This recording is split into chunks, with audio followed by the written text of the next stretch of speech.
Bienvenidos a esta segunda conversación pendiente. Conversaciones pendientes es un espacio que busca reflexionar sobre temas que usualmente no aparecen en la agenda pública colombiana o en todo caso como quisiéramos todos hablar con tranquilidad, hablar con ideas y hablar también de la contradicción. Nos interesa esa idea de lo contradictorio y de lo paradójico. Hoy estamos con Sara Tufano y vamos a hablar de un tema con ella que es socióloga, feminista, escritora, analista política, de un tema que creo que hoy se discute poco, enciende muchas pasiones, pero no se entiende o no se reflexiona en los medios y en las esferas públicas con la profundidad que lo han hecho mujeres como ella y como tantas otras feministas en el país que desde los años 60, incluso antes, protagonizaron la primera, la segunda.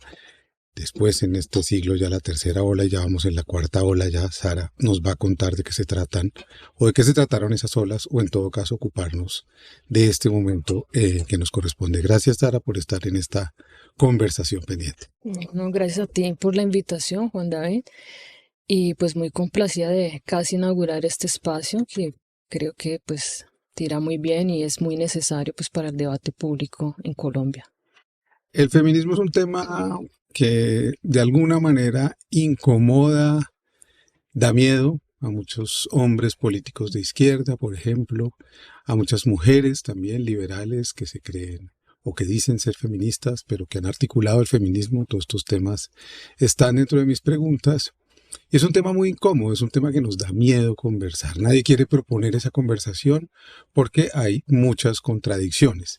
En este momento yo creo que ha habido dos instantes o dos acontecimientos dentro de lo político en Colombia. Era la esperanza de la llegada de un gobierno de izquierda que podía encarnar de alguna forma a esos anhelos de los movimientos feministas y ya el gobierno mismo que ha expresado unas contradicciones que creo que son evidentes y obvias como en cualquier instante de la vida. ¿Cómo lees tú esos dos momentos que en los que además tú estuviste? Tú participaste de las campañas de esos dos momentos y no llegaste finalmente al gobierno. Sí, no, bueno, esto es una larga historia que me parece, pues a mí me parece apasionante, muy interesante, que más que sobre, digamos, la historia del feminismo en general, yo me he enfocado más como en la relación entre las izquierdas y los feminismos, ¿no?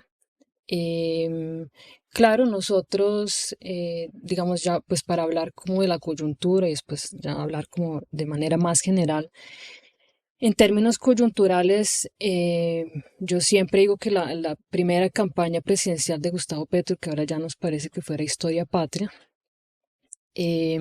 con la llegada pues de Ángela María Robledo pues como fórmula vicepresidencial, eso nos entusiasmó muchísimo justamente porque en lo personal y bueno, otras feministas también, pues nosotros ya conocíamos la tensa relación y digamos los matrimonios y y los divorcios que ha habido históricamente entre feminismos e izquierdas. Entonces esa era una manera pues para nosotras de tener como la seguridad pues que ese proyecto político de izquierda pues sería también feminista, popular, antirracista, antipatriarcal, más allá de feminista. Y bueno, en ese entonces no se pudo, no sé, pues Petro el proyecto político en ese entonces no llegó al poder. Y lo que sucede es que empieza a haber pues una serie de rupturas que evidencian, digamos que es como el debate que yo vengo dando al interior de la izquierda, porque es obviamente, que esa es otra cosa que también me enfocaré en eso, pero pues mi crítica es desde la izquierda, porque una cosa sería una crítica desde el centro y otra cosa desde la derecha, ¿no? Entonces, desde la izquierda, pues uno lo que se evidenció después de eso fueron una serie de rupturas con respecto, pues, sobre todo, pues, al apoyo de, pues, ya sea públicamente o en ciertas candidaturas, pues, a hombres que han sido cuestionados por violencia de género. Básicamente es eso. Claramente, el feminismo no es solo eso, pero uno diría que lo básico de un proyecto de izquierda que busca un cambio, una transformación social, sería pues que hubiera una especie pues de ruptura, digamos, con ese tipo de actuaciones, o por lo menos de, de decir públicamente que eso no se puede aceptar. Y eso es lo que, digamos, públicamente se fue manifestando, se fue viendo, hasta que en mi caso pues se dio una ruptura total en ese sentido. En el caso pues de otras mujeres no necesariamente, pues por otro tipo de razones que también podemos discutir sobre eso. Pero eso evidencia claramente que a pesar pues de las bondades de un proyecto de izquierda popular, etcétera, hay un sector muy conservador, es una izquierda muy conservadora todavía. Y eso tiene una historia que es muy interesante hablar sobre. ¿Qué es lo que la izquierda no ha podido reflexionar, pensar e incorporar, si se quiere, a su horizonte de sentido, a su horizonte eh, de posibilidades, como lo llama García Linera? ¿Qué es lo que la izquierda no ha podido imaginar, si se quiere, e incorporar de los discursos feministas y de las posibilidades que ofrece el feminismo hoy para un verdadero cambio y para una verdadera transformación? Pues más allá del feminismo, claro, es en realidad es la crítica, es la diferencia. Y eso tiene una historia muy, muy interesante porque, bueno, digamos que históricamente la relación entre feminismo e izquierda ha sido histórica desde la Revolución Francesa. Entonces, las revoluciones burguesas permiten, obviamente, que se cree que haya una reflexión por parte de las mujeres, y hay una participación de las mujeres en la Revolución Francesa, en la Comuna de París, en la Guerra Civil Española. O sea, siempre un movimiento de mujeres obrero ligado a la clase trabajadora, ¿sí? Con claramente un movimiento feminista burgués, pequeño burgués, que pues buscaba otras cosas y no era capaz como de ponerse en los zapatos pues de las mujeres obreras, pues que sigue siendo una realidad pues mucho más en ese entonces. Y pues yo reivindico mucho esa historia. Por ejemplo, la Revolución Rusa, pues que también es un periodo de la historia pues que ha sido pues olvidado por obvias razones. Pero las mujeres alcanzaron unas conquistas con respecto a la posibilidad de divorciarse, al aborto, que son mucho más, digamos, de avanzada que lo que tenemos ahora. ¿Y por qué esa transformación, digamos, no solamente con respecto a las mujeres, sino pues en todos los sentidos, ¿no? Porque era pues un cambio revolucionario con respecto pues a lo que tú has mencionado, que es el cambio cultural. No solamente es tomarse el Estado, ¿sí? Y, digamos, transformar el ejército y transformar la burocracia estatal, sino que también es un cambio pues en las costumbres y en inclusive una reflexión. Bueno, Alexandra Kollontai, por ejemplo, es famosa por reflexionar sobre el amor libre. ¿Y qué es lo que sucede ahí? O sea, para, digamos, ahondar ir como llegando a la respuesta a tu pregunta, es que ahí pues surge pues la época stalinista, ¿sí? Entonces es esa, digamos, es esa burocratización, esa como osificación de la izquierda, de ya llegar a un lugar, crear, digamos, una burocracia, unas nuevas jerarquías y quedarse ahí y empezar a censurar pues cualquier opinión diferente y cualquier crítica. Y eso ha sido históricamente lo que ha pasado siempre.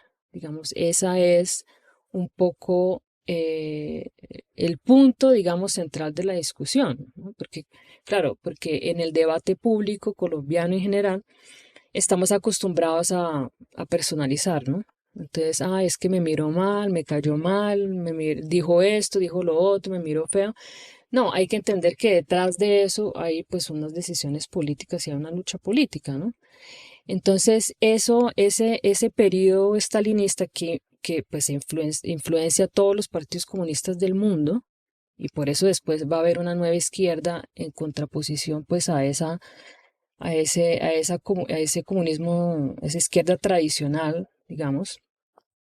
Pero lo que hace es echar para atrás toda una serie de avances, y ahí es cuando empieza pues un argumento que es muy común y que fue usado contra mí, pues contra las mujeres que hemos criticado, es usado contra las mujeres que hemos criticado, pues a ese lado conservador de Petro, porque pues obviamente no es todo, porque yo apoyo muchas otras cosas y lo he apoyado. Es decir, pues que uno es un infiltrado de la derecha, Ujú. ¿sí? Entonces, Y eso sí. tiene que ver con mucho, si situamos la discusión del feminismo en Colombia, digamos, y en gracia de discusión nos situamos en la emergencia de los movimientos revolucionarios armados en los años 60, tema que tú has estudiado y has mirado con atención. Eh, Hay muchas izquierdas, hay muchas sensibilidades de izquierda y creo que eso en Colombia, por gracia de un discurso conservador, reaccionario, lo volvieron una sola cosa. La izquierda es la guerrilla, la izquierda Mm, es la estigmatización y se olvidaron todos esos movimientos sociales. Uno de ellos es el feminismo.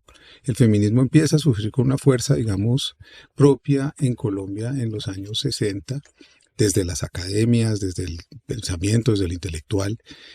¿Por qué de alguna manera crees tú que al situar el problema en Colombia se supone que solo hay un tipo de izquierda y resulta que esa izquierda se parece un poco a la que tú estás señalando? Eso es una izquierda un poco cerrada, mm. un poco conservadora, que no ha querido tener estos debates. Sí, es que yo creo que es parte de una misma historia. Y que pues nosotros no, pues, sí, nosotros desconocemos, de hecho, pues, o sea, la vida es un poco injusta, ¿no? Porque cuando uno empieza a entender qué es lo que ha pasado, pues se muere.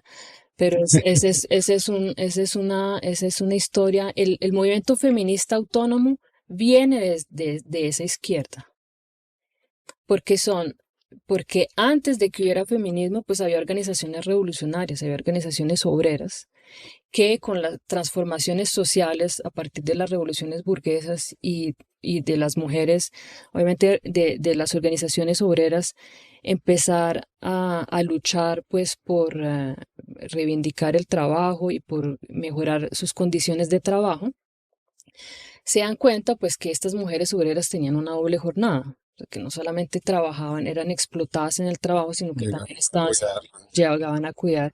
Y ahí hay toda una discusión.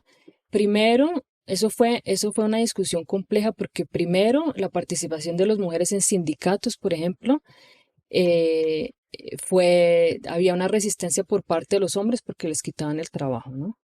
Después, la discusión sobre la abolición de la familia y la socialización, por ejemplo, el trabajo del cuidado, o sea, construir enfermerías pues jardines infantiles para los hijos pues de los obreros. Entonces también iba en contra pues de la familia tradicional y había una resistencia también por los sectores más conservadores pues de esas organizaciones obreras. Bueno, esa es una larga historia, pero cuando eso empieza a suceder y empieza a haber una resistencia, es ahí cuando las mujeres empiezan a tener espacios autónomos, porque no solamente años 50, años 60, no solamente, o sea, era muy difícil para ellas luchar dentro de esos espacios y sigue siendo difícil ahora, pues imagínate en ese entonces. Y entonces ellas empiezan a darse cuenta que necesitan, digamos, espacios autónomos, pues para reflexionar sobre su propia situación también. Y pues para, digamos, tener claras las reivindicaciones y poder pues llegar pues a una negociación, digamos, incluso en sus mismos movimientos, ¿no? Y ahí pues se da esa división.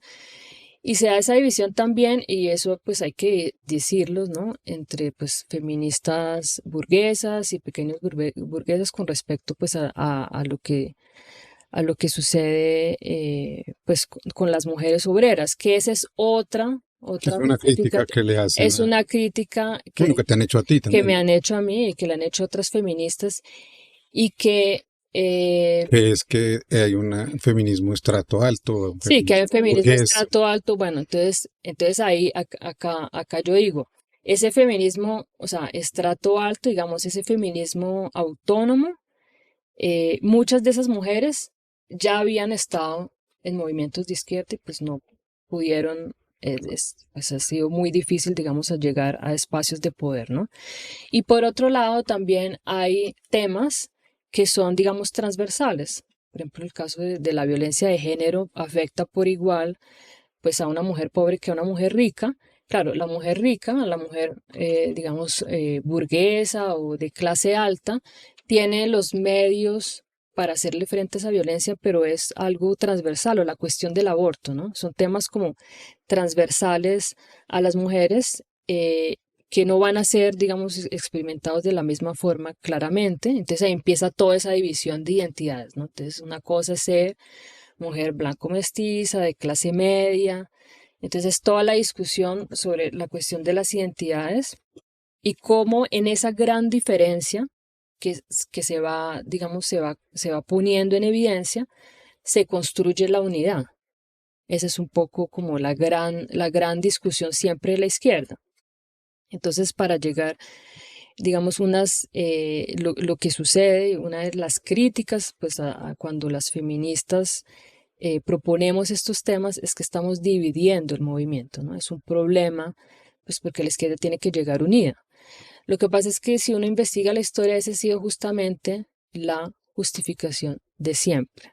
Entonces, se prioriza la unidad, eso se Hay hizo, una ¿no? causa mayor y Por una causa mayor en detrimento de lo que está sucediendo al interior del movimiento. O sea, yo quiero dejar muy claro que el cambio, porque yo hago un grandísimo énfasis, digamos, en el cambio interno, porque una cosa es el cambio que tú le dices a la población y a los medios de comunicación, y otra cosa es, digamos, eso que llaman la ropa sucia se lava en casa, ¿no? La discusión interna que solamente si has estado ahí la conoces, si no, pues no la conoces. ¿Sí? ujú.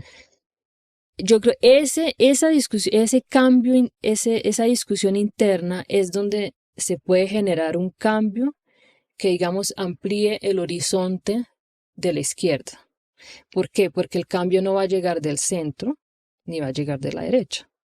Entonces es la izquierda.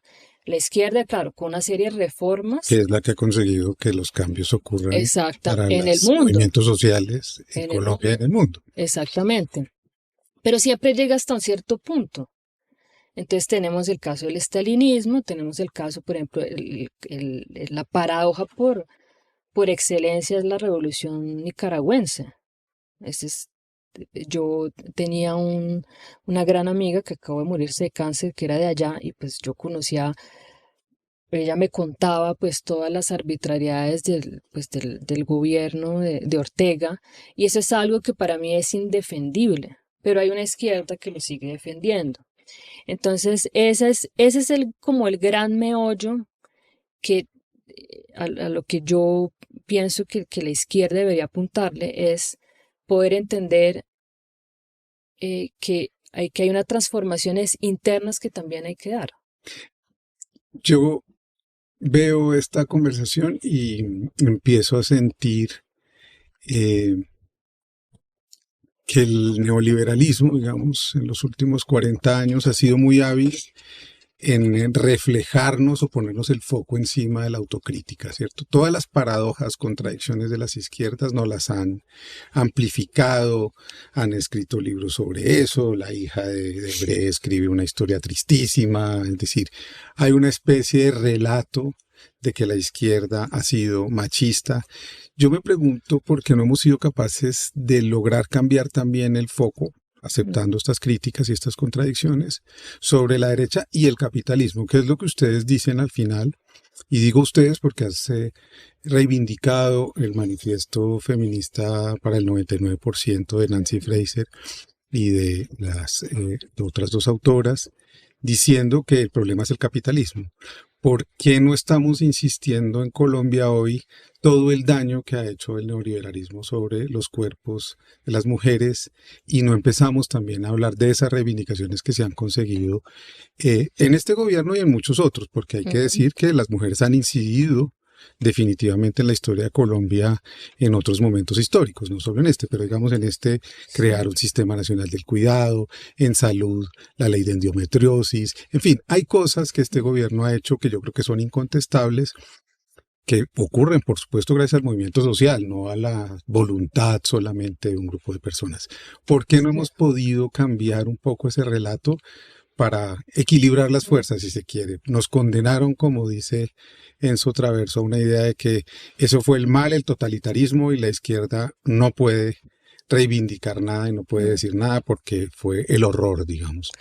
Sí, no, de nuevo, o sea, eso es un tema muy interesante eh, porque, por ejemplo, durante mi apoyo a la campaña de Petro en el 2018, el tema de la mujer, o sea, mientras no se dieron, digamos, esas rupturas, pues no había, digamos, o sea, mi foco estaba justamente pues, en la construcción del régimen colombiano, la creación del paramilitarismo, toda esa historia que hay que rescatar. Pues, yo escribí una tesis de maestría justamente sobre ese tema, una historia que hay que rescatar. Inclusive, yo lo que pienso es que eso de las guerrillas, de la historia de las guerrillas que ha sido demonificado, eso es algo que hay que decirlo con todas las letras y es que en los años 60 todos los partidos de izquierda de América Latina, sus debates en ese momento es,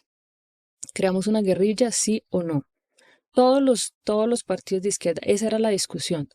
Entonces, estés a favor, en contra de la lucha armada, digas que fue lo más terrible que le pasó a Colombia, o sea, independientemente digamos, de tu posición política, es una realidad y frente a esa realidad, o sea, hay una realidad Era una empírica, discusión global, es digamos, una discusión global y movimientos de liberación hubo guerrillas en toda América Latina, ¿sí?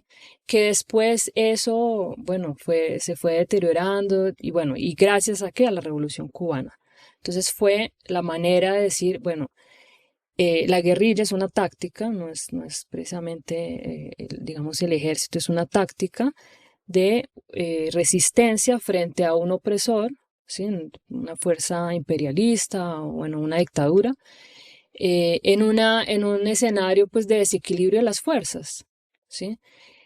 En donde hubo revoluciones triunfantes solamente en Cuba y Nicaragua, y bueno, hay toda una literatura que va a explicar, o hay que intentar entender, y sigue habiendo, de por qué justamente en esos lugares y no en otros. Pero yo lo que pienso es que esa discusión aquí en Colombia fue muy, muy importante, pues porque en los años 90 había como 10 guerrillas, o sea, aquí hubo una proliferación de guerrillas.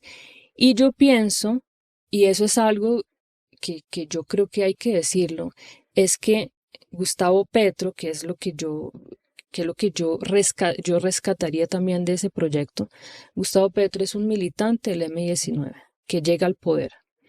Y cuando uno está en una guerrilla, eso es como, o sea, ahí tienes pues tu identidad de, bueno, de izquierda, progresista, o como tú quieras identificarse, pero hay una identificación del grupo. Entonces estamos hablando de una historia donde mucha gente murió, no solamente por altruismo, porque yo creo que hay algo pues de altruismo de uno querer irse a una guerrilla, pero también por el genocidio de la Unión Patriótica y de resistencia pues y de del miles de régimen personas colombiano de movimientos y de miles de sociales y de personas de mujeres movimientos que sociales. fueron asesinados por la derecha, que es donde yo digo, Exactamente. ¿por qué no hemos podido virar, digamos? No, yo creo que sí se está pudiendo. Mm. Yo creo que sí ha habido, O sea, eh, tú ves en la esfera pública, en la discusión mediática, una autocrítica de la derecha o de los medios no, hegemónicos no, o bueno, de ciertos columnistas liberales de decir, oiga, no, lo que, espérese porque si exageramos, nosotros también hemos cometido desmanes contra cientos de miles de personas de la población. Es decir, ahí hay un desequilibrio de fuerzas en donde yo creo que el feminismo y las mujeres podrían jugar un papel determinante, ¿no? no, bueno, espera, la derecha nunca va a ser una autocrítica, porque su proyecto político Bueno, el centro, es entonces, tampoco. no, entonces ahí está. Gustavo Petro no llega a la presidencia solo. De acuerdo. O sea, entonces hay una historia que a veces Gustavo Petro, justamente por su pertenencia, su antigua pertenencia al M-19, olvida, y es que los procesos de paz, que es, digamos, la tesis que yo tengo, eso, fueron abriendo el régimen, fueron, digamos, poniendo sobre la mesa la discusión de democratizar el régimen, porque Belisario Betancur se sienta a negociar con las guerrillas en los años 80, porque había un consenso en que el Frente Nacional estaba creando guerrillas claro, unos se sientan a negociar, las guerrillas se sientan a negociar con unos objetivos, el establecimiento se sienta a negociar con otros objetivos. Pero digamos, ese consenso de que había que transformar el régimen, democratizarlo y que va a desembocar en la Constitución del 91, es justamente un reconocimiento de que algo está sucediendo y eso pues se necesita, hay que transformarlo, ¿no? Entonces los procesos de paz, antes de que pues mientras que la izquierda llegara al poder, pues mucho después lo que hicieron fue como construir ese camino. Entonces, yo siempre pienso que uno viene de ciertas tradiciones y que uno, bueno, se puede quedar en la coyuntura, pero también tiene que entender esta historia de dónde viene. Por eso yo reivindico, a mí me parece absolutamente revolucionario que Gustavo Petro sea un militante del M-19 y que esté en el poder. O sea, yo reivindico esa historia revolucionaria porque no es solamente de Colombia, sino de América Latina y del mundo. O sea, es una tradición, él está reivindicando una serie de discusiones y una serie de fenómenos que hay que tener en cuenta y por eso yo no vivía en Colombia cuando él era alcalde, yo llegué después, pero para mí apoyar a Gustavo Petro era la continuidad lógica de toda una serie de luchas históricas.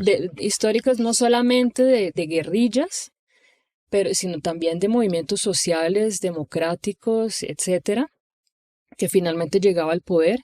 Y es más, ese proyecto tiene que continuar, porque la alternativa, porque no hay alternativa, porque la alternativa es la derecha que ya conocemos guerrerista y porque el centro pues no tiene alternativa.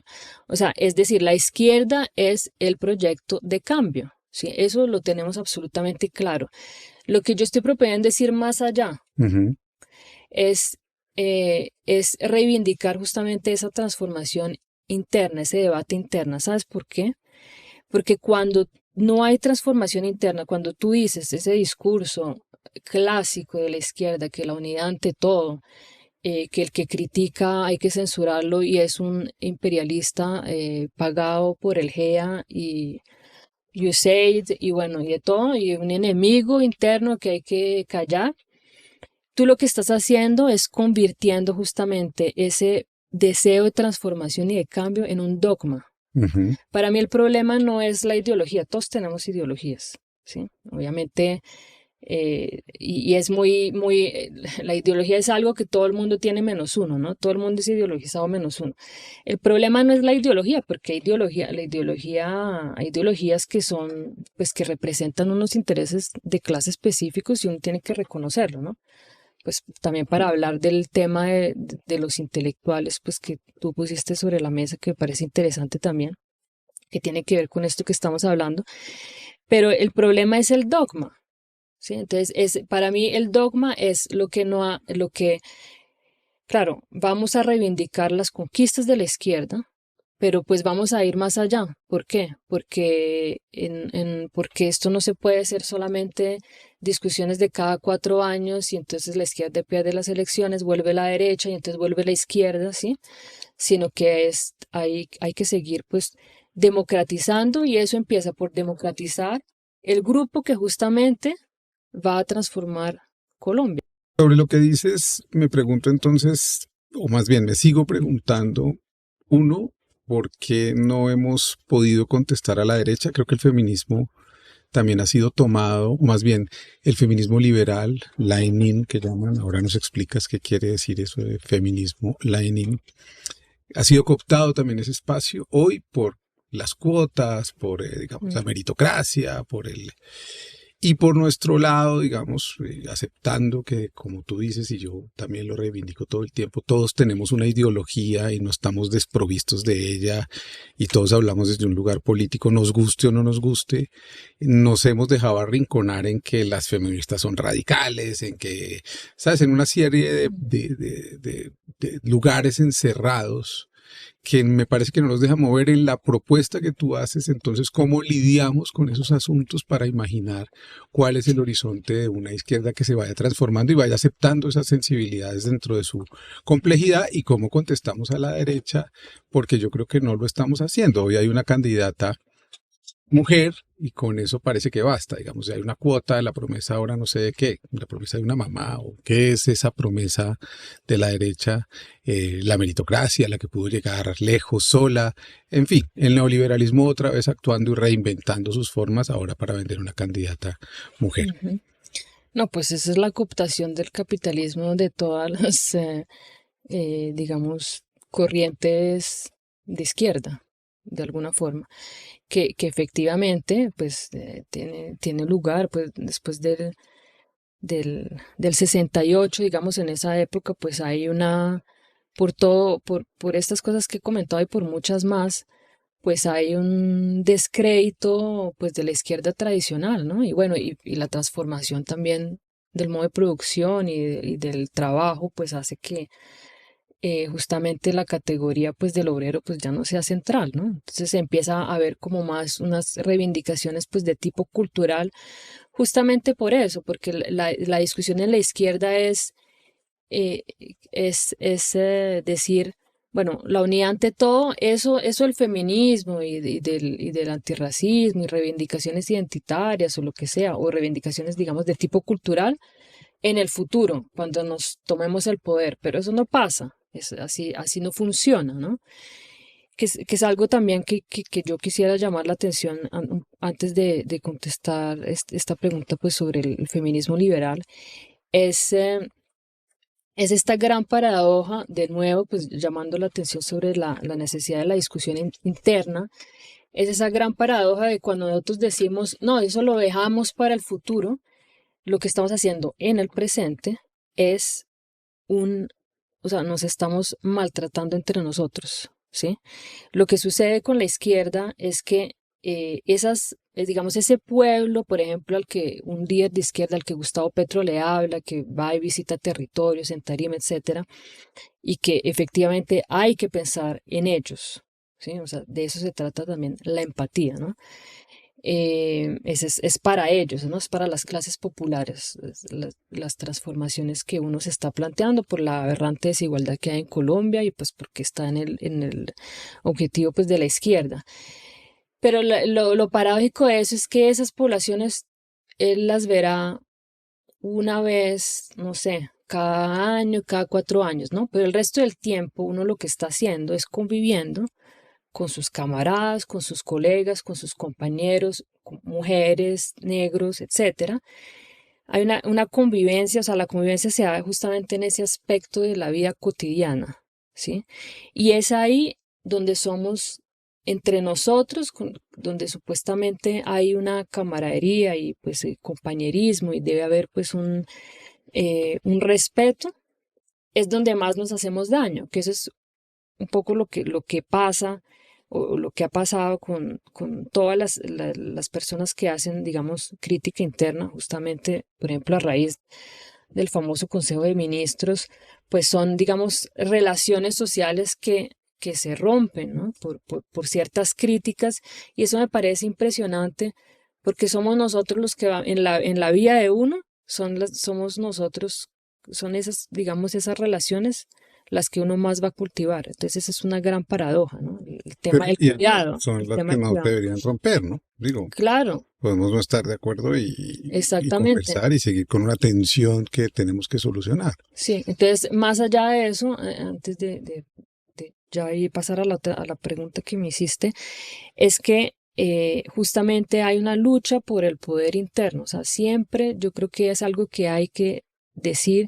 Esto no es que fulano me cae mal, es que fulano es así, que la envidia, ¿no? Que eso es muchísimo, es el tema de la envidia, ¿no? Personalizar la discusión, no. Es una lucha por el poder justamente histórica por un sector conservador de la izquierda, más reaccionario, y por un sector que no lo es tanto. Y por quién tiene la hegemonía interna para definir hacia dónde debe ir este proyecto político, ¿sí? A largo plazo, no solamente en las próximas elecciones, sino a largo plazo, ¿no? Esa es como la discusión de fondo. Bueno, sobre el feminismo, lo que tú dices que también eh, considero pues que es importantísimo porque efectivamente el feminismo ha sido cooptado y el feminismo liberal es esa discusión de qué mujer llega más alto, ¿no? y qué mujer llega más alto y cuántas mujeres hay, cuáles son las cuotas, etcétera, que en ese caso uno podría decir que este gobierno también peca pues de ese feminismo liberal cuando se centra mucho pues en la discusión de las cuotas y eso. Uno pues como feminista de izquierda siempre ha dicho, eso es bueno, pero hasta cierto punto, ¿sí? Porque no es una cuestión solamente de género, sino también de la posición política que tú tengas. A mí no me sirve de nada que haya una María Fernanda Cabal presidenta, pues porque su proyecto político, incluso ella como mujer no está reivindicando a las mujeres, está reivindicando el proyecto político uribista o proyecto político de derecha. Patriarcal, además, muy patriarcal. Patriarcal, guerrerista, claro, todo lo que eso para mí, algo que mujeres ven, digamos, como un gran triunfo, y también pues hay como una especie de contradicción, ¿no? Porque fueron pues mujeres de izquierda que fueron exigiendo la participación en muchos espacios, no solamente pues en las universidades, en los lugares pues donde estaban las, digamos, las feministas burguesas inicialmente, no era como el acceso a la universidad, sino también dentro de los sindicatos, dentro de las organizaciones obreras, también era su participación, ¿no? Pero ¿qué sucede con esa participación? Y ahí es donde yo creo que pues la posición, la perspectiva política de una mujer es importantísima, que no es solamente la cuestión de género, o sea, no es solamente llegar y reivindicar el tema de las mujeres, sino que es algo que tiene que ser interseccional, que es un poco lo que hablan pues las mujeres de este manifiesto. La cuestión es interseccional, sino que la discusión es qué es primero, la clase o el género. No, esa no debería ser la discusión. La discusión es que ambos, digamos, sistemas de opresión y también el tema de la raza y otras, El colonialismo, y el colonialismo y bueno, la discapacidad, la nacionalidad, la edad, etcétera. Todo, la relación con la naturaleza. sí, exactamente todo está interconectado. Claro, en el análisis nosotros lo separamos, pero todo está interconectado. Entonces, eh, digamos, la izquierda decir, no, es que primero la unidad porque el tema de la clase pues es más importante que otros temas. No, eso no es así. Es cómo vamos, digamos, resolviendo esas contradicciones en el presente, sin necesidad como esperar, de esperar a que, no sé, porque se llega al poder y no se resuelve. Entonces, no, pero dentro de 4 años y tampoco. Y la evidencia empírica, o sea, históricamente, justamente las revoluciones nos han demostrado que eso no sucede. Entonces es una discusión que tú debes dar de manera permanente, porque yo creo efectivamente que siempre, todos los días hay que reivindicar esa historia de lucha, justamente el tema, por ejemplo, me parece increíble el genocidio de la Unión Patriótica, o sea, son tantas vidas que le dieron, o sea, que dieron su vida para un cambio que yo creo que es muy importante siempre tener eso de presente. Y tener eso de presente significa hacer las cosas, digamos, de manera diferente. O sea, qué es lo que no se ha podido hacer? ¿O qué es lo que se ha podido, o qué es lo que tenemos que hacer diferente justamente para que este proyecto político perdure? Entonces, y no alcancé a mencionar cuando tú decías que el centro, el centro es como esa fuerza bisagra que dependiendo del momento es como el péndulo, ¿no? Gira a la derecha o va a la izquierda, ¿no? Pues porque no tiene, digamos, esa es como su reivindicación de clase. Y yo creo que, que eso es algo que también, pues ese es un poco el papel de los intelectuales ahí, ¿no? Como generar esa sensibilidad de que a pesar de todos los errores, unos magnificados, ¿no? Unos reales, concretos, claramente, otros pues que no tienen nada que ver o han sido pues maximizados pues para desprestigiar al gobierno. Pero a pesar de todos los errores, ese es el camino. O sea, digamos que el proyecto de transformación es hacia ese lado. Y lo que te digo, el problema del dogma es justamente que si tú empiezas a tratar a nazi a todo el mundo, tú después no puedes pedir, digamos, el apoyo en las próximas elecciones, ¿sí? Si todo el mundo, digamos, es un facho, pues tiene que haber alguna especie, digamos, de fluidez y de reorientación del Pero ojo, movimiento porque ahí político. estarías cayendo en la misma tentación. Todo el mundo no, él está diciendo que hay unos que son, no está dirigiéndose a las clases populares para decirles eso. Quiero decir que habría Ujú. que modular también eso de que él le dice a todo el mundo así. Sí, pero no, pero es que él le dice a los que no, es que el apoyo popular está ahí. Claro.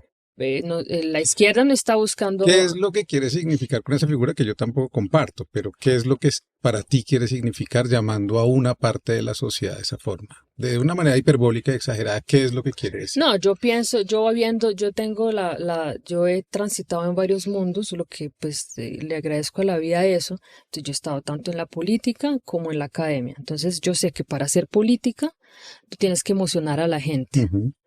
Y tú tienes que emocionar a la gente eh, re- reivindicando lo que ya eres, ¿no? Entonces hay una reivindicación, digamos, de una superioridad moral de alguna forma, pues que es que yo misma creo que hay pues que la izquierda, digamos, tiene un proyecto ético y moral, pues que es verdadero y que de alguna forma está pensando en la gente más que otros proyectos. Entonces, ese es real, ¿no? Pero tienes que crear una división entre los que no piensan como tú. O Ujú. sea, para mantener justamente a que tus simpatizantes y tus Pero los apoyadores que te sigan piensan como tú apoyando. te han dicho a ti feminazi. Te inventaron eso primero que, o sea, a ti te llamaron primero ellos nazi que lo que está haciendo hoy el presidente con ellos. ¿Sí me explico la contradicción? Así, Porque el término feminazi se lo inventaron desde la derecha, o cierto liberalismo para decir el feminismo todo es radical. ujú, Con eso no se puede lidiar, eso es un absurdo. Aquí ya hay unas igualdades supuestamente y tienen unos discursos que pronuncian una y otra vez meritocracias, liderazgos, ponen a las mujeres de premiadas, en fin. ujú. Entonces, yo lo que veo ahí son unas contradicciones permanentes también entre lo que vemos en nosotros mismos y no vemos en los otros. ¿Me explico? Es como que no Sí. queremos aceptar que esa hiperbolización, si se quiere, de los calificativos hacia las mujeres o hacia ese contrario que no está de acuerdo con nosotros, está siendo permanente. ¿Qué es lo que tú Pero propones? digamos, fue la izquierda la que me dijo feminacia, no fue la derecha. No, pero la derecha se inventó ese término, no se lo inventó la izquierda. Pues mm, Yo creo. no, o sea, es No, decir, pero se sí, a usa por ti. igual, se No, lo usa que quiero por. decir es a ti te lo dijeron compañeros o compañeras que se sintieron desilusionadas por tus expresiones, digamos, críticas Sí, por mis al gobierno. críticas. Que lo hayan usado está bien, pero ¿quién inventó la manera de dirigirse hacia las feministas? No fue la izquierda. No, bueno, no Porque el sé, el feminismo origen. hace 30 años en Colombia era casi que un pecado decir que uno era feminista. No, pero Eran como unas señoras radicales, así las caricaturizaban, barbudas que se reunían, pues digo, lo digo es porque tengo amigas, mi madre estuvo en grupos sí. feministas en los setentas, era un poco proscrito estar en el feminismo, feminismo era un poco un insulto en los años Sí, 70, pero, 80, pe- 90. pero, sí, pero en la historia, digamos, la participación de las mujeres en movimientos de izquierda y ellas siendo consideradas como enemigas, más allá pues de que si se reivindica feminista o no, porque hoy es feminazi, pues antes era otra cosa, ¿sí? Entonces siempre ha habido, digamos, esa manera de desprestigiar al otro, Ujú. ¿sí? Que esa es una forma, digamos, de generar como una especie de solidaridad con la gente que piensa como uno, ¿sí? Yo, yo Es pienso una que, forma patriarcal, diría yo, sí, tradicional de no, anular al otro, digamos. y regresando pues pues a lo de Gustavo Petro, claro, yo también he sido crítica a los medios, obviamente, yo sé que exageran, ¿sí? Y pues Omar Rincón también en esa conversación que tuviste con él, ahí explicaron muy bien pues esa manera pues de cualquier error volverlo de una dimensión gigantesca, pero yo creo que también él se equivoca en algunos momentos en tratar exactamente digamos, a no explicitar a quién se está refiriendo, porque esas personas que ahora trata de una cierta forma, les estará, este proyecto político les estará pidiendo votos en las próximas elecciones. ¿Sí me entiendes?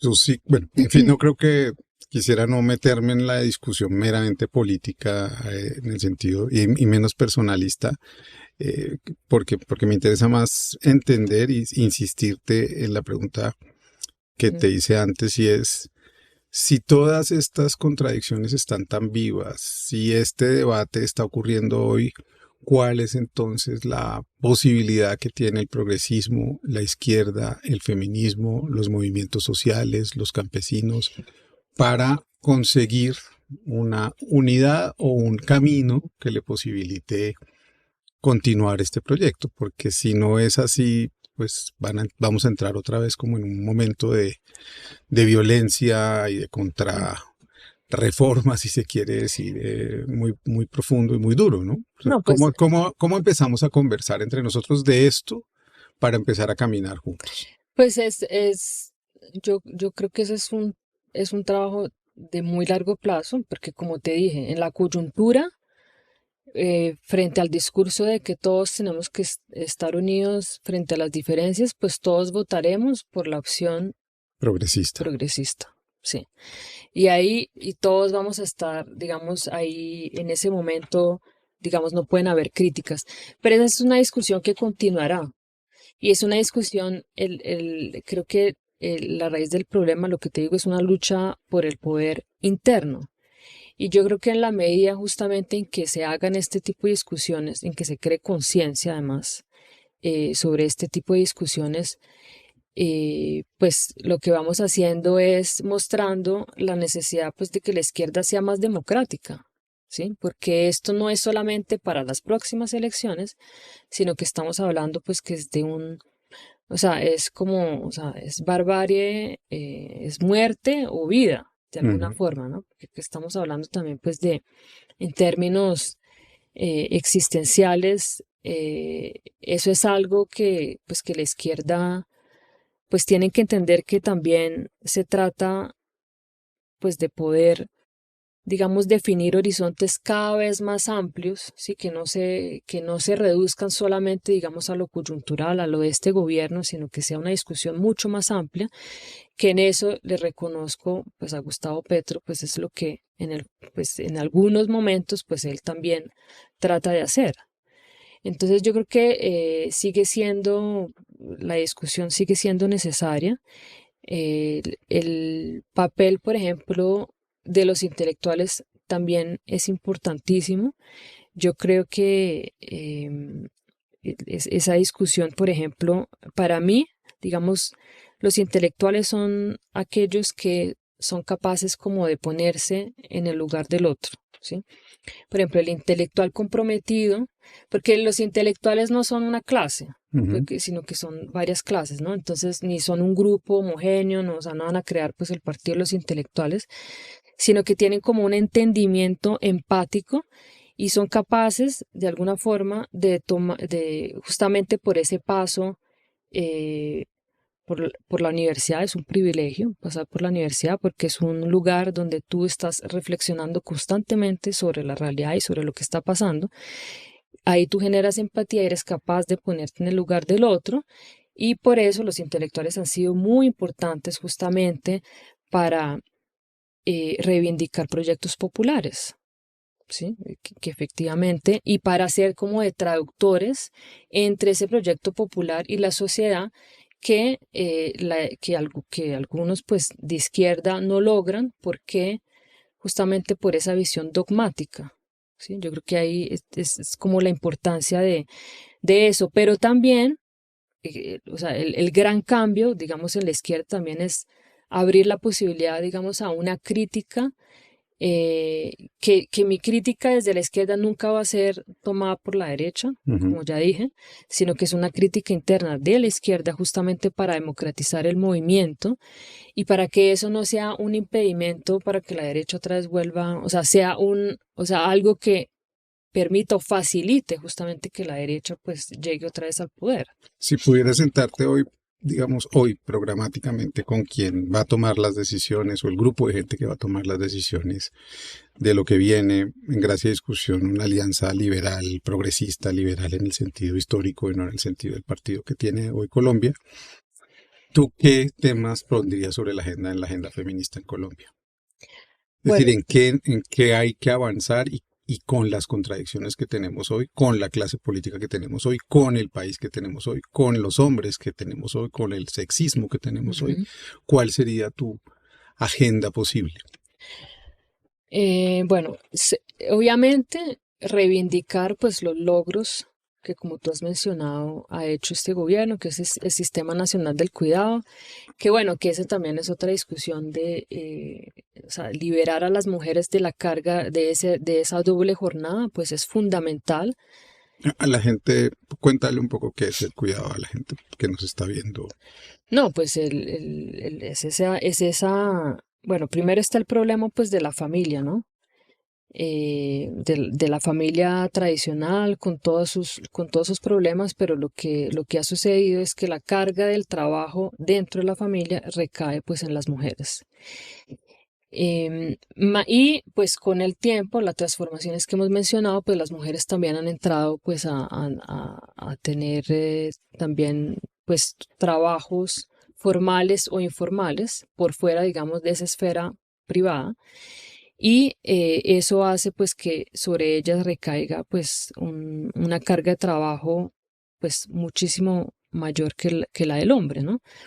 Entonces, pero lo que te digo, ¿no? O sea, la socialización del trabajo del cuidado viene desde antes, desde la Revolución Rusa, cuando se hablaba que yo creo, claro, hay una demonización de esas experiencias, pero pues el Estado debería ver pues también la posibilidad de Bienestar que para las mujeres, bienestar para las renta, mujeres, que tú no tengas que pagar pues un jardín infantil al contrario, que carísimo, te paguen que por te ese paguen trabajo, ¿no? por eso, enfermerías, lugares donde tú pues puedas dejar no solamente en horario pues, del jardín, sino todo el día también cuando pues tú necesites trabajar, digamos, liberarte de esa carga y esa es un poco pues la idea de este Sistema Nacional del Cuidado, pero lo que te digo son reivindicaciones. En ese entonces, ¿por qué se pensaba de esa manera? Porque se quería pues que las mujeres entraran a la actividad política. Ahora pues en una sociedad neoliberal pues estamos hablando es para que las mujeres sean ¿qué? Más productivas. Entonces ahí también hay, creo que Bueno, hay una discusión que habría que dar pues que tiene que ver justamente con ese discurso neoliberal pues que tú has mencionado. Entonces, todas las reivindicaciones también, por ejemplo, de las mujeres campesinas que puedan tener sus tierras, digamos, de la facilidad a los créditos, también siempre desde un punto de vista, claro, productivo, ese es por el sistema en el que estamos viviendo, pero yo creo que son logros muy concretos e importantes pues para las mujeres populares que este gobierno pues ha implementado y muchos otros, pues que de pronto algunos han sido discutidos, pero no se han podido, digamos, poner en práctica, pero esos logros también tienen que estar acompañados, por ejemplo, con el tema, pues, el tema, por ejemplo, de la violencia de género, tanto en la política como afuera. Eso sigue siendo un tema o sea, difícil, justamente la dificultad en la izquierda de hablar de esos temas es porque los mismos hombres de izquierda, pues también, o sea, son privilegiados, o sea, tienen ciertos privilegios y abusan de su poder, pues con las mismas, con sus compañeras y con sus colegas, ¿sí? No es algo exclusivo de la derecha, ¿no? Entonces, ese también, o sea, es el tema de ese aspecto privado que yo pienso que es completamente político también, ¿sí? El tema, digamos, de la violencia de género y el tema, pues, del aborto, la discusión pública se ha generado justamente en la medida en que lo sacamos de esa esfera privada y lo volvemos, pues, una discusión pública y vemos, digamos, esa continuidad entre, pues, el tema, digamos, familiar es una continuidad, pues, de lo que pasa por fuera de la familia, ¿sí? Justamente por eso, ¿qué hacen los gobiernos de derecha? ¿Sí? Es con mis hijos no te metas, ¿no? Ujú. Es volver otra vez a la esfera familiar y en eso la izquierda también es conservadora, ¿sí? O sea, vuelvo, insisto, la historia nos ha demostrado justamente que en esos temas, y bueno, influencia de la religión católica Hay y que mirar la familia conservadora, como una estructura social y cultural en el país desde otro lugar también, ¿no? claro, y Volver política. a leer a Virginia Gutiérrez de Pineda, volver a entender que es la familia, es una institución cultural que hemos desatendido, digamos que pertenece a la órbita de lo privado, o así nos lo hicieron creer y que no tiene que ver con la vida pública, que es lo que ustedes han insistido y en que lo personal es político, es decir, ahí hay un juego de conversación que en este país se ha Claro. cancelado. Sí, entonces digamos para resumir es recoger los temas que efectivamente le garantizan un bienestar a las mujeres, sí, a las mujeres populares, a las mujeres negras, o sea, a las mujeres en toda su diversidad, pero también esos temas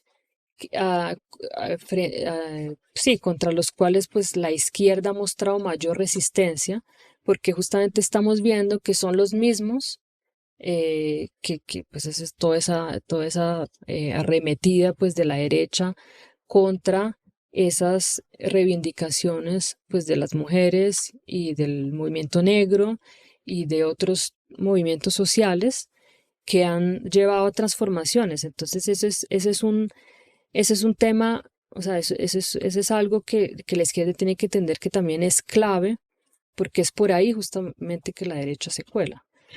Bueno, quería preguntarte dos cosas finales. La primera es, ¿qué opinas de la apropiación de ciertos recursos que ha usado el feminismo? La cancelación, el escrache, eh, digamos, la puesta en abismo de esos maltratadores, de esos hombres eh, que han violentado a las mujeres por parte de la derecha y de la esfera mediática. Todos los días estamos viendo que se instrumentalizó de una u otra manera ese recurso o esos recursos y me gustaría que lo pensaras en voz alta. ¿Ha habido algo de eso? ¿Ves que ha habido un mayor crecimiento? Ahora ve uno en todos los medios defensores de las mujeres cuando Ujú. antes no se veía mucho. No, bueno, pues esa es una conquista de la izquierda, justamente.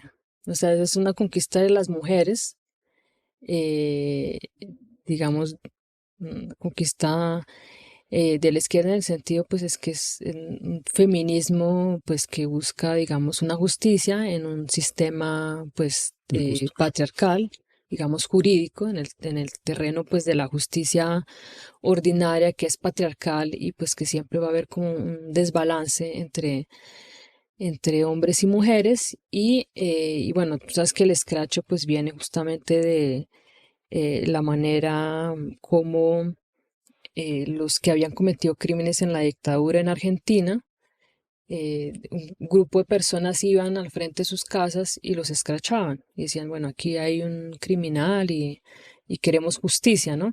Porque se sabía pues que alguien tan poderoso no iba a ser juzgado por sus crímenes. Entonces, en el caso cuando hay un desbalance de poder muy grande, pues el escrache pues es una forma, y cuando hay todo, digamos, una investigación exhaustiva, rigurosa, como, como han habido en los casos pues, de ciertas personas, me parece pues, que es una opción totalmente legítima y válida para esos casos pues, de impunidad, ¿no? Em, lo que hemos visto, claro, hemos visto que ahora la derecha también pareciera pues preocupadísima por esos casos de violencia de género, sobre todo en la izquierda. Ahora, ¿qué es lo que sucede? Es que en la derecha pues no hay feministas, ¿sí? Es evidente que lo que hay es una cooptación, digamos, de ese discurso para desacreditar al otro, que en mi caso como feminista a mí me importa cero si alguien de derecha, o sea, me da lo mismo si alguien de derecha eh, digamos que critica a la izquierda por ser machista y por ser misógina, porque yo sé que allá son iguales. Lo que no hay allá, a diferencia de la izquierda, son mujeres como uno que se dan la pelea dentro de esos partidos, de esas organizaciones, para denunciar a los machistas y a los abusadores y acosadores que hay allí. Entonces eso para mí está muy claro. Claro, de pronto la gente, no sé si, bueno, tú me dirás, pero yo no sé si la gente es tan ingenua de creer que es que entonces en la derecha no hay acusadores, no hay machismo y solamente en la izquierda. Me parecería que, Pues a lo no mejor lo sé. cree en el sentido de que el medio masivo en donde ha comenzado a aparecer esa denuncia, cuando antes no aparecía, aparecía en las redes, en la protesta social, le pone cara, le pone cuerpo y lo convierte, si se quiere, en un chivo expiatorio, habida cuenta, por supuesto, de su responsabilidad o no. Ese, como yo lo dije en mi discusión sobre mi salida del gobierno, Ujú. la idea no me interesaba tanto personalizar. ¿Verdad? Era ese el motivo, entre muchos otros, digamos, de ese instante, pero en todo caso, discutir, y creo que es muy lúcido lo que dices, es allá no hay con que lo que es preocupante es que se volvió una estrategia mediática para crear figuras depravadas, el horror, los monstruos, seguir insistiendo como en esa izquierda absolutamente desfigurada que no debería existir porque es lo monstruoso, lo oscuro. Pues digamos, pero de alguna forma tú ahí estás un poco diciendo, bueno, como insinuando que a través de eso, digamos, le está dando una munición a la derecha de alguna No, forma. O no, sea, lo estoy diciendo, no, ni siquiera estoy hablando de ustedes, estoy hablando de los propios medios y de los mm, periodistas haciendo ese trabajo hoy, cuando antes no lo hacían. No, para nada, me parece que sí. es absolutamente legítimo que las feministas lo hagan. Me pregunto es por qué los medios se han apropiado de esas estrategias y la gente de alguna forma pues termina sintiéndose cómoda, como dices tú, con echarle el agua sucia al vecino, pero pues no mirar hacia adentro de la casa, en donde seguramente, como lo dices bien tú, la derecha pues son No, igual de patriarcales, igual de violentos, igual de discutibles en los hombres. no, en mi caso yo siempre trato de decir lo mismo. O sea, por eso públicamente yo digo lo mismo y por eso también. O sea, esa es una, digamos, reivindicación de las feministas, es el poder, pues, de denunciar casos de violencia de género de poderosos, ¿sí? O sea, porque nosotros nos hemos dado la pelea dentro de esos movimientos de hacerlo. Ahora, lo que debe ser que las mujeres en la derecha, pues, no les importa y, pues, básicamente es un poco eso, porque, por ejemplo, yo la otra vez estaba pensando, Uribe llegó al poder en el 2002, ¿no? Y en estos últimos, bueno, 23, 24 años, no ha habido un líder de derecha que surja, o de pronto me equivoco, si tú me corriges, que critique a Uribe. Ujú. ¿Ha habido alguien? Mm.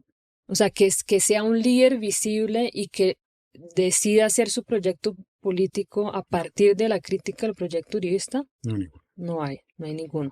¿Eso qué significa? Significa que hay, o sea, si en la izquierda yo critico la falta de, pues, de que, del, digamos, la falta como pues, de autocrítica y pues de censura, en la derecha es muchísimo peor.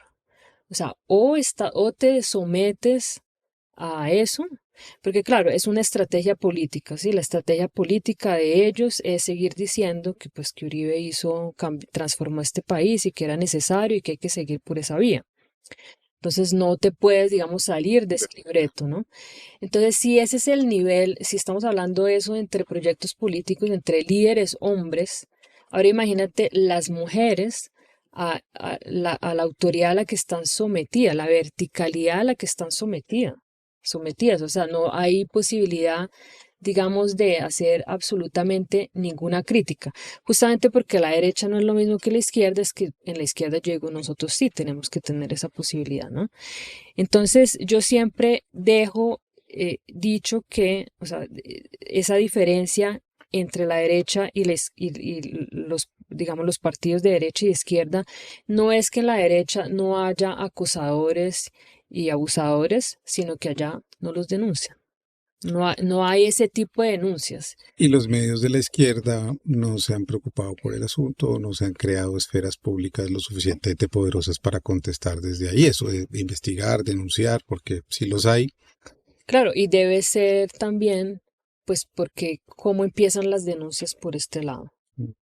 Son las víctimas las que buscan a un periodista y deciden pues empezar como una investigación, y debe ser pues que no hay, que las mujeres, digamos, en esas organizaciones no se atreven a buscar a periodistas, o sea, tienen mucho que perder, sobre todo en términos políticos, cuando tú dependes tanto pues de una persona y cuando hay una absoluta, digamos, verticalidad y autoritarismo en un proyecto político de derecha uribista. Última pregunta, creo que reúne todo lo que hemos hablado. ¿Cómo lees tú entonces que la candidata posible, por lo menos en la apariencia de hoy, sea periodista, sea heredera del pensamiento uribista, venga de la esfera pública de los medios de comunicación y sea mujer? ¿Qué quiere decir eso para ti? ¿Cómo lees a Vicky Dávila hoy? Pues, bueno, eso, el medio de, medios de comunicación para hacer carrera política, eso, digamos, creo que es un trampolín. O sea, antes de que Vicky Ávila dijera voy a ser candidata, pues uno ya sabía que ella estaba haciendo política ahí en semana, ¿no?